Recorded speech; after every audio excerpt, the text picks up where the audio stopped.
So you want to draw a live model with a background.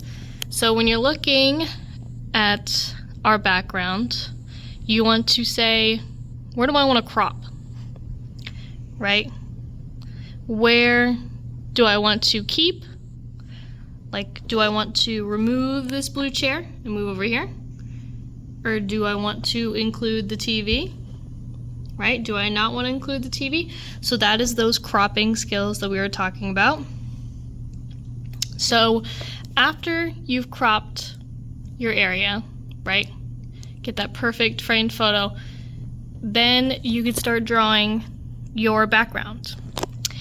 After you draw just a little bit of your background, then you can draw your person who should be in the middle of the room.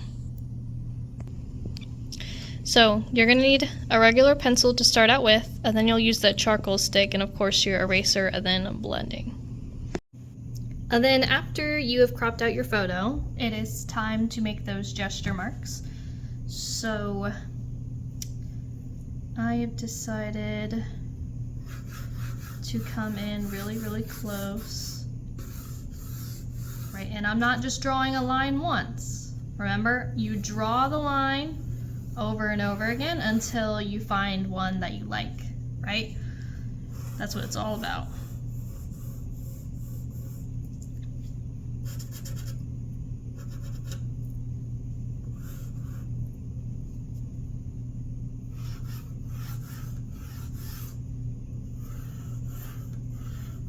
And unfortunately, I don't have a model here, but you will, which is good. You guys will have live models to go off of. But when you're doing this, think about the composition, as we've talked about. So think about what needs to be there, what doesn't need to be there, how close do you want to get your figure to be? Do you want their whole body? Do you want their hands inside? Right? Do you want them to be at a weird angle? You want to be thinking about all of these things when you start your drawing. So once again, for this demonstration, I am drawing really, really light, and I'm using a number 2 pencil, so like a number 2H pencil, one of those lighter pencils. So it's going to be really hard to see what I'm doing now, but when I go back, it's going to be easier with that charcoal. You want to draw incredibly, incredibly light when you're doing any drawing at all, right? Because this is the time where we can make mistakes. So you're using a lighter pencil.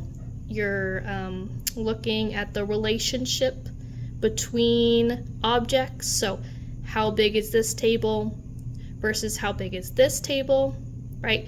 How big are these two tables versus the table that's closer to me? How big is the top of the chair versus the table? And when you're doing this, remember to use your thumb trick, right? So when I hold this up to the real chair, right in front of me, when I hold this up to the real chair, for me, the top of the chair is almost about the same as the top of the table, right? Almost about the same width. So when I do that, I want to look at my drawing and say, okay, well, if in real life the top of this chair is almost the same width as the table, then my drawing of the top of the chair should be just about as thick as the table, and it almost is. Right, so those are the kind of measurements that we are working with. Okay. So again, you're checking, coming back to the drawing, checking, coming back to the drawing, checking, coming back to the drawing. Just like those gesture drawings that we were doing earlier.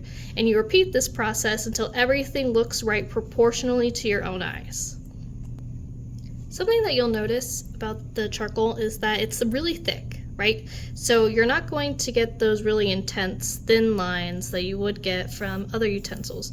So it's okay to do loose gesture lines, right?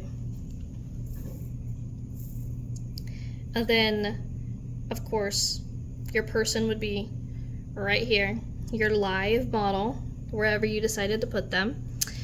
And then after you draw them as well, then you can start blending and shading. And remember, there's smudge, adjacent, stippling, cross hatching, and hatching. So choose whichever ones you like the most, and then begin shading.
Alright, the video cut me off because of course, but as you can see, I found my darkest area and I shaded that first. Then I found another dark area, shaded, so those are my two darkest areas that I found. Then after that, I mostly went in with my chalk stick and I kept adding those darker areas, right? So around the edges, right behind things, right, especially underneath the tables, that's going to be darker. One side of the table leg's mostly going to be darker than the other. It gets really dark and blurry in the background, right? So after I added all those details, I would go in with my blending stick, homemade blending stick, and basically just went up like this, right? I'm shaking my wrist, I'm blending, and I'm not blending in the whole page, right? I'm only blending in sections together. So I want everything to shade down straight for my legs. I want everything to shade down this way for the table, right? If you shade like this, everything's just going to blend together and we don't want that, right? So you're shading around certain things, making the background darker, right? And then after you do that, go in again, add those marks. Again, it could be cross hatches, could be smudging, stippling even if you want to, adding it, blending a little bit more. And of course, if I was doing this in class, my model would be right here, right? So again, thanks for watching. This is how you do a charcoal live model.